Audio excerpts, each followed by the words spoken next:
Discuss करेंगे कि शादी का करेक्ट एज क्या होता है। सभी अंडरस्टैंड के लिए एक ये डिसीजन लेने का बहुत बड़ा मुद्दा होता है कि शादी का करेक्ट एज क्या होना चाहिए। तो इससे पहले हम समझेंगे कि शादी होती क्या है। शादी एक सामाजिक तौर पे या लीगल तौर पे एक क्या है, declaration of your love and devotion. आपके प्यार और डिवोशन का डिक्लेरेशन है किसके, अपने पार्टनर के लिए। और इसमें होता क्या है कि ये एक लाइफ लॉन्ग कमिटमेंट होता है अपने नियर एंड डियर के सामने। ये कुछ भी लव मैरिज और अरेंज मैरिज सबके लिए चीजें लागू होती हैं, चाहे सामाजिक तौर पे करें चाहे लीगल तौर पे करें, कोर्ट में जाके करें या समाज के बीच में करें, ये सारी चीजें लागू होती हैं। अब ये सामाजिक बंधन जो बनता है दो लोगों को खुशहाल जीवन जीने के लिए मूल तरफ है। अब इसके आगे जब बढ़ते हैं तो हम समझते हैं कि शादी करनी क्यों जरूरी है भाई, व्हाई इट इज रिक्वायर्ड, शादी जरूरी क्यों है। तो बहुत सारे फैक्टर से बहुत सारे लोगों का रिसर्च है इसके ऊपर, बहुत सारे लोग बहुत सारे खोज किए हैं। बोलते हैं क्योंकि शादी जो है ना 3 पिलर्स पे, शादी का फाउंडेशन 3 पिलर पे टिका हुआ है। और वो 3 पिलर कौन से हैं, लव, रेस्पेक्ट और कम्युनिकेशन के। ठीक है, अब होती है कि शादी करना क्यों जरूरी है भाई। आज के दिन में तो हर आदमी अकेला रहना, आनंद करना चाहता है। बहुत सारे लोग देखता है कि अकेले में बहुत आनंद आ रहा है, हम अपने हिसाब से जी रहे हैं।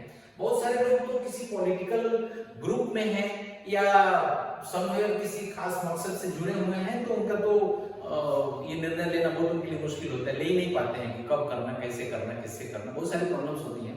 बट शादी करना एक समाज में लोगों के लिए क्यों जरूरी होता है, तो हम बोलते हैं कि ये एक न्यू बिगिनिंग है।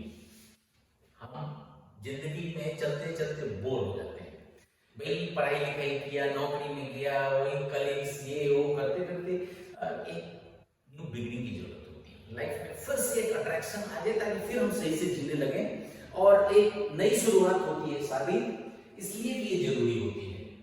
दूसरा बोलते हैं हैबिट ऑफ टुगेदरनेस, मतलब साथ साथ में जीने का एक हैबिट बनता है भाई। अकेले तो हम कुछ भी खाएं, कैसे भी सोएं, कैसे भी रहें, लेकिन किसी के साथ रहने से एक टुगेदरनेस का, बिलोंगिंगनेस का हैबिट जनरेट होता है। और ये हैबिट तो हर जगह चाहिए, चाहे आप किसी ऑर्गेनाइजेशन में जॉब करते हैं, चाहे आप अपने कलीग्स में, हर जगह आपको टुगेदरनेस में जीने की एक हैबिट जरूरी है। तो इस शादी से ये भी एक जनरेट होता है। बोलते हैं कि इससे इकोनॉमिक स्टेबिलिटी आती है भाई, एक से भले दो भाई, फाइनेंशियली दोनों अगर कुछ क्रिएट कर रहे हैं या एक घर ही संभाल रहे हैं और दूसरा जनरेट करता है, कैसे ना कैसे भी तो फाइनेंशियल स्टेबिलिटी आती ही है। इसके बाद हम बोलते हैं इमोशनल सिक्योरिटी भाई। एक इमोशन भी जब दो लोग रहते हैं और एक दूसरे की केयर करते हैं, एक दूसरे के बारे में सोचते हैं, तो इमोशनल फीलिंग्स तो जनरेट होती ही है, जो भी समाज, ये सब समाज और परिवार के लिए जरूरी होता है। लाइफ एक्सपेक्टेंसी, बोलते हैं कि हार्ट अटैक कम होता है, बहुत सारी बायोलॉजिकली चीजें प्रूव की गई हैं कि हमारी जो कार्डियक ये सारे प्रॉब्लम्स कम होते हैं शादीशुदा लोगों में। अगर हैप्पी लाइफ है तो, कुछ लोगों का अगर हैप्पी नहीं है तो वो प्रॉब्लम होता है। फाइनली हम बोलते हैं मेक्स यू हैप्पियर एंड ये इंक्रीजेस फिडेलिटी। ये दो बहुत इंपॉर्टेंट पॉइंट है जिसके ऊपर हम डिस्कस करेंगे। अब मैरिज क्यों करना है, समाज में ये क्यों जरूरी है, ये थोड़ा सा हम डिस्कस कर लिए हैं। अब हमें ये देखना पड़ता है कि किससे करें, कब करें। हमारा मेन मुद्दा है कि एक करेक्ट एज क्या होना चाहिए शादी के लिए, ये मेन मुद्दा है। लेकिन किससे भी करें ये भी जरूरी होता है। तो मेरा जो मानना है, मेरा जो अनुभव है, ये बोलता है, स्पिरिचुअली भी देखेंगे तो आप एग्जांपल लेंगे ना शिव शक्ति भाई, देखने में दो लोग अलग अलग दिखते हैं बट हैं एक ही, ये रिलेशन है। तो अब होता है कि आप लव हो या अरेंज हो, एक दूसरे को जानते हैं, समझते हैं। हालांकि 2-4-10 डेटिंग से और थोड़ा मिल के बैठ के एक साथ बातें करने से इतना ज्यादा समझ में नहीं आता है एक दूसरे के बारे में। जब जीवन जीना एक साथ चालू करते हैं तो बहुत सारे अप्स एंड डाउन्स होते हैं और उस समय अंडरस्टैंडिंग की जरूरत होती है, एक दूसरे पे ट्रस्ट की जरूरत होती है, बहुत सारी चीजें होती हैं और वो सब एक स्किल होता है। और आज के समय में सब लोग ये सब समझते हैं, अपने स्किल का इस्तेमाल करते हैं और लाइफ को एक साथ लेके चलने की कोशिश करते हैं। अब मैं जो इंपॉर्टेंट चीज इसमें डिस्कस करने जा रहा हूं, देखो भाई, किस उम्र में शादी करनी चाहिए, किससे करनी चाहिए, तो आप समझ रहे हैं। कब करनी चाहिए? आज के दिन में लोगों का मानना है कि जो पुरानी एक परंपरा थी, जैसे पहले क्या होता था, बाल विवाह होता था, उसके पीछे भी एक बहुत बड़ा मोटिव था। भाई पेरेंट्स ही दो लोगों को एक साथ जीने के लिए पहले से ही मानसिक तौर से तैयार कर देते थे कि भाई आप दो लोग, तीसरे के ऊपर सोचना ही नहीं है। तो ये बहुत बड़ा रीजन था इसका। लेकिन होता क्या था, बहुत ओवर पीरियड दो में से किसी को मान लो कुछ प्रॉब्लम ही हो गया, किसी का हाथ टूट गया, पैर टूट गया, आंख से नहीं दिखाई दे रहा है, पढ़ाई लिखाई दोनों की बराबर नहीं, ये सारी प्रॉब्लम्स आई, इसलिए समाज ने इससे दिमाग हटाया। हालांकि इसका मॉडरेट फॉर्म आज भी चलता है। भाई आप देखोगे कॉलेज में पढ़ते पढ़ते एक दूसरे के प्रति अट्रैक्ट हो जाते हैं और दोनों ही बहुत बुद्धिजीवी हैं, आगे बढ़ने वाले हैं, तो एक संकल्प लेते हैं कि भाई हम लोग आगे पहले बढ़ेंगे और वो अपनी पढ़ाई पूरी करते हैं, इवन यूपीएससी तक जाके क्लियर करते हैं और हो सकता है कि 27-28 की उम्र में जाके अपनी जब शादी करते हैं, तो ये उसी का तो मॉडरेट फॉर्म हुआ। भाई उधर पेरेंट्स कमिटमेंट देते थे, यहाँ आप अपना कमिटमेंट लेके चल रहे हो।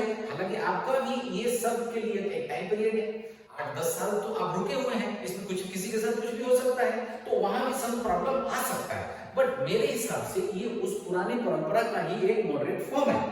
अब हम ये मानते हैं कि जब भी पेरेंट्स का या पूर्वजों का दिया हुआ पुराना घर है उसको तोड़ना है तो एक नया बनाने की पहले ताकत रखनी है। जब हम पुराने रूल्स को तोड़ते हैं तो उसको मॉडिफाई करते हैं, उसमें जो प्रॉब्लम्स हैं उसको निकालते हैं और उसको हम फॉलो करते हैं।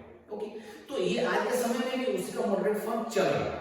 अब मैंने ये जो पॉइंट लिखा है ना, मेक्स यू हैप्पी, खुशहाल रहने के लिए, तो पूरी जिंदगी खुशहाल रहने के लिए ये एक्ट किया जाता है। अब मैं बोलता हूं कि आप 30 साल की उम्र तक जॉब पकड़े, शादी किए, मान लेते एग्जांपल के लिए मान लेते हैं कि 30 साल तक अगर ले लिए तो आपका बच्चा पैदा होना है, क्योंकि इसका एक मोटी बीवी है, आगे हमें वंश को भी आगे बढ़ाना है। तो 30 के बाद में अगर आपने 32 के एज में कर दिया, एक चाइल्ड प्रोड्यूस कर दिया, वो भी तो 30 साल का जब होएगा तो शादी करेगा, तो 30 जब ऐड करेंगे तो कितना हो जाता है, 62। आपके रिटायरमेंट का एज क्या है? भाई आप अपने लाइफ की प्लानिंग सिर्फ ये 30 साल की तो नहीं करनी है हैप्पीनेस के लिए, आपको तो ज्यादा हैप्पीनेस आपके रिटायर्ड लाइफ में चाहिए। ये 60 साल में तो आप रिटायर्ड हो जाते हैं, गवर्नमेंट में है या बाहर है कहीं भी, 60 में तो रिटायर्ड हो गए। रिटायर्ड होने के बाद आपका बच्चे का शादी नहीं हुआ। हर माँ बाप को अपने बच्चों के सेटलमेंट के बारे में थोड़ी बहुत चिंता तो रहती है, फाइनेंशियल सेटलमेंट हुआ, उससे ज्यादा इंपॉर्टेंट होता है उसका फैमिली लाइफ सेटल हो गया। अभी शादी ही नहीं, किससे करना है, क्या करना है, कुछ पता ही नहीं, ये आपके हैप्पीनेस में बहुत बड़ा इफेक्ट करता है। ये प्लानिंग आज की प्लानिंग है जो आपके रिटायरमेंट में इफेक्ट करती है। ये साइकोलॉजिकल प्लानिंग दिमाग में बहुत कम लोग करते हैं। तो हमें ये देखना होता है कि भाई हम शारीरिक तौर से सक्षम हो गए हैं, मानसिक तौर से सक्षम हो गए हैं और आर्थिक तौर से सक्षम हो गए हैं, तो हमें शादी करनी चाहिए। ये तो भाई एक जनरल फॉर्मूला है, आज भी सब लोग वही लागू करता है। मेरे हिसाब से ग्रेजुएशन करते करते 21 हो जाता है, पोस्ट ग्रेजुएशन इवन जो जॉब में देखो हाईएस्ट जॉब यूपीएससी क्लियर करना है, क्रैक करना है, उसकी भी उम्र 31 तक ही है, उससे पहले ही है। बाकी कुछ गैजेटेड पोस्ट है जहां 27 ही होती है। तो हमारे हिसाब से आपका जो करेक्ट एज होता है वो हम इन सारे फैक्टर्स को देख के डिसाइड कर सकते हैं। हालांकि बहुत ही इंपॉर्टेंट बात क्या है, साइंस क्या बोलता है? साइंस बोलता है कि 24 से 30 इयर्स के एज में शादी कर लेनी चाहिए।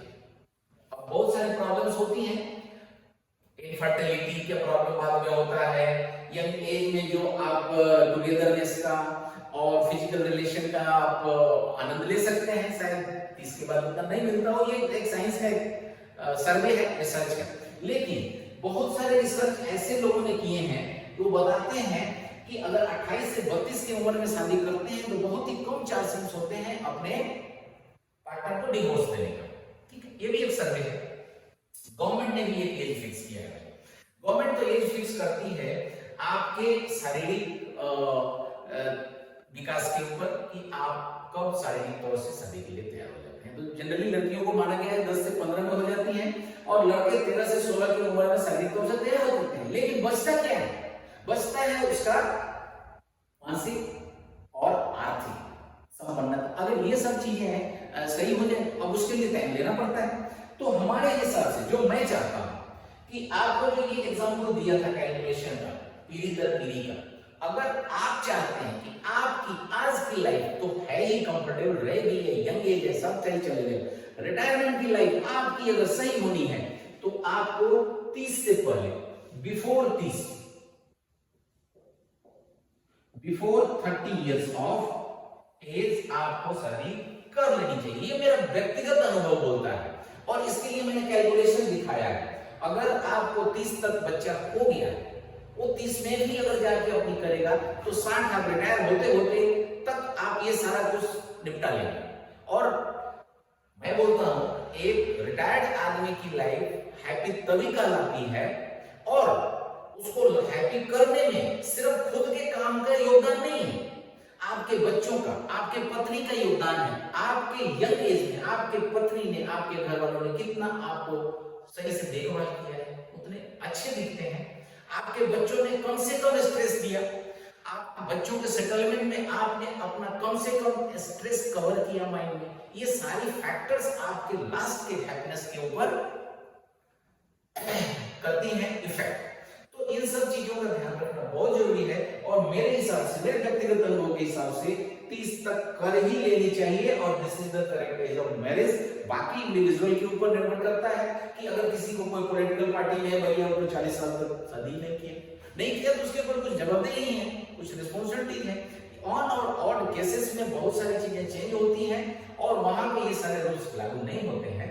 बट इन जनरल एक बढ़िया समाज का निर्माण करने के लिए, एक बढ़िया परिवार का निर्माण करने के लिए और अपने जीवन को सुखमय बनाने के लिए ये एक उपयुक्त एज माना जा सकता है।